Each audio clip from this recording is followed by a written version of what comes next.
Hey everybody, it's Jason Blaha here, and it's time for part 2 of the Q&A, so let's go ahead and get this started. Alright, first question.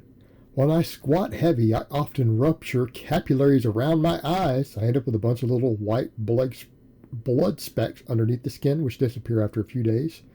Am I bracing incorrectly? What can I do to mitigate it? Thanks for all the great content, by the way. Woo! Alright, brother, first of all, just to be safe, get your blood pressure checked. Make sure all that's normal. Blood pressure and stuff does go up a lot in the middle of a heavy lift. Squats and heavy deadlifts are hard. So here's what I'm going to say about this. There's a reason I train the way that I do. I only do heavy singles on these lifts, or I do speed work. There is no, hey, let me grind out a heavy triple, a heavy five. You know, there comes a point where the stress on the body from doing that, and even the injury risk, to me isn't worth it, because I'm going to get everything that I need out of a heavy single. All right? And we're not having to subject ourselves to multiple reps of this with the ultra high blood pressure, all the risk of form breakdown. And it's not like practicing a triple really carries over as well to a max as a 1-rep max does. All right? We can build everything else off speed work, hypertrophy work, all of that. There's a reason I train that way. Because at a certain point, this can become a big deal as far as blood pressure and all these things going up. And it's not a problem for a lot of people, depending on how strong you are. So I don't want to deter anyone from lifting really heavy. But, be aware that there's a reason why a lot of us limit our training volume with the really, really heavy weights. It just has to do with all these little things like this that add up. They really do, brother. I mean, even with heavy pulls, I don't want to do reps, man. It's just keeping my calluses and everything perfect to do heavy singles. That's enough. Same thing with stuff like this, the extra blood vessels breaking and things. This stuff does happen. And as we get really strong, it happens. I'm going to assume you're a reasonably strong guy. You're probably not over here squatting 315 if this is happening. I'm going to be willing to bet. I could be wrong. But what I would say with all of that, again, work on your bracing good. Work on learning to do less total, really heavy volume. I would say you're probably at a point in the game where you're seeing stuff like this. It's time to just go to your singles. Time to go to your singles and do everything else off of speed work, hypertrophy work, things like that. That would be my advice when we start to get some of these little things, because this is normal. You're not the first guy to deal with this. It's really common, actually. Really, really common. And I mean, I've dealt with it myself. I don't see it so much now on the current system I run, right? I don't see a lot of this because I just ramp up to one heavy single, because we're not putting ourselves under that strain for multiple reps or multiple sets. It's one good push. And that gives us the maximum strength that we want, because that's why we're lifting really heavy. We're not lifting really heavy just for hypertrophy. We're lifting really heavy to build our max strength. So hopefully that advice helps. But I would say always, when we see things like that, always take the time, go get your blood pressure checked. Just make sure everything is healthy too. All right, next question. Could you please explain what you disagree with on Mark Ripeto's low bar style of squatting? Okay, this one's actually pretty easy. You guys already know kind of how I feel about the low bar itself. And it's one of those cases to where he teaches hip positions and stuff that could be done just as easily with high bar, right? And we're just calling that low bar. And we've covered some of that before already in the last Q&A or two. Here's what we need to remember. What I'd really dislike is the head position. And I'm not the only one who said that. Not even by a long shot. And I'm talking plenty of elite coaches are like, yeah, that's stupid. So let's explain why. And I think what you need to remember, and the best defense that Mark Rippetoe has against some of these criticisms is actually a valid defense. So I don't want to make it sound like I dislike him, because I actually think he's done a lot for the strength world. Okay? And I generally recommend that people buy his book. So if I think someone's an idiot, I'm not going to tell you to buy their book.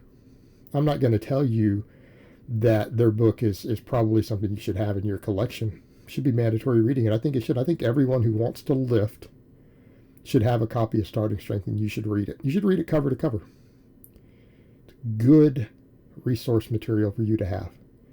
That could teach you the basics. But what is it that he says? We do not coach elite strength athletes. We coach novices. All right. You see many elite strength athletes competing in his sport? Nope. Nope. Go look at their numbers for the Masters.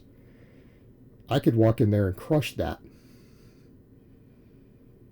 I would have no trouble making weight in that and walking in and busting their records. Perspective. They don't coach elite strength athletes. They don't teach elite strength athletes. All of us are trying to get people as strong as possible. He wants to just get people generally strong.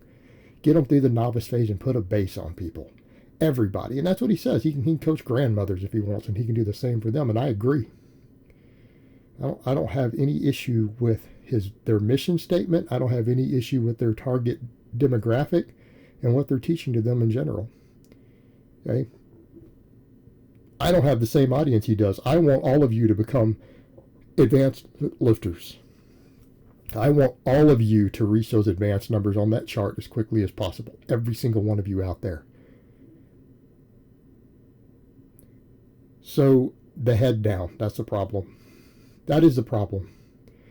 Now, I don't care how many of you have followed that method and you're looking down like he has you doing. I promise you that no matter how much you squat, that if you stop looking down and start bringing your head up, keeping your neck neutral, and your chest up, you'll put another 5 to 10% on whatever you squat within a few months. So even if you're like, well, I got to a 500-pound squat doing that. Yeah, I bet you we can get you to 550 if you quit doing it. That's the problem. And when things get heavy, when your upper back caves, that's when we start missing lifts. You have to keep that area tighter. You need to keep that T-spine tight, and you need to keep it up. And this is not conducive to doing so. It will let you get loose up there. Right? And that's not ideal for a perfect bar path, particularly if you want to get a really strong squat. When you're doing what I'm doing, I'm trying to get to a 600-pound raw squat in my 40s. And I'm not trying to do it while being 250 pounds, right? I want to do it at a reasonable body weight. There's no room for shit like that. There's just no room for it. Outside of that, I don't have a lot of problem with what he teaches. I don't like that head position. So you asked, and there you have it. All right, next question and last question of the week. Hey, Jason, how to avoid bruising and pinching of skin when wearing a belt, especially if the belt is new. I can lift more and push my abs out more when wearing low exactly where you put your belt, but it causes pain and bruising on my hips and mid-back. Wearing it up makes me feel like training without a belt. Thanks. Yep, you need to have it down to where you can push your abs against it. So you guys notice that I wear mine without a shirt. I mean, I train shirtless. I train in a pair of running shorts. By the way, people always ask me, what shorts are those? Is that a whatever? They're basic men's running shorts bought off Amazon. I have 4 pairs of them. Just go to Amazon and type in men's running shorts. By the first thing that comes up, you'll get exactly what I have. Use my affiliate link, though. It's up there at the start of my page. But I don't have these problems so much. Sometimes I do, because a little bit of my loose skin can get caught in the belt if I'm not careful. I've got to position it carefully. But you're talking about your hips. You're talking about your low back. A couple things happening here. Number one, your belt might be a little too tight. All right? Your belt might be too tight. We need the belt to brace our abs against. We don't need the belt to be a corset. It's not there to crush you. Okay, number one, make sure it's not so tight that it's restricting you. Right? The belt shouldn't be restrictive. The belt is there to brace your abs against, to create better intra-abdominal pressure. And you'll get 20 pounds out of a belt in some of your lifts, like your squat and stuff. I do. So what else do we need to do? Said especially when the belt is new. Yep. You need to break it in.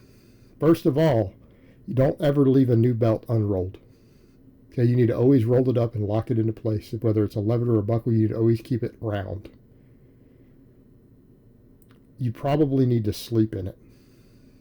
And I know you're like, are you serious? Yeah, you need to put your belt on, sleep in it overnight once, roll around in it. And if it's not too tight, you can do that, by the way. Maybe just wear it for a few days while you're laying around, relaxing, napping, reading, doing whatever you're doing. Put that belt on and wear it. You need to break it in. You need to break the leather in.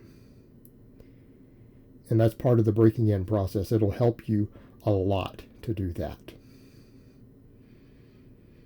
All right, guys, so that's really all I have to say on that today.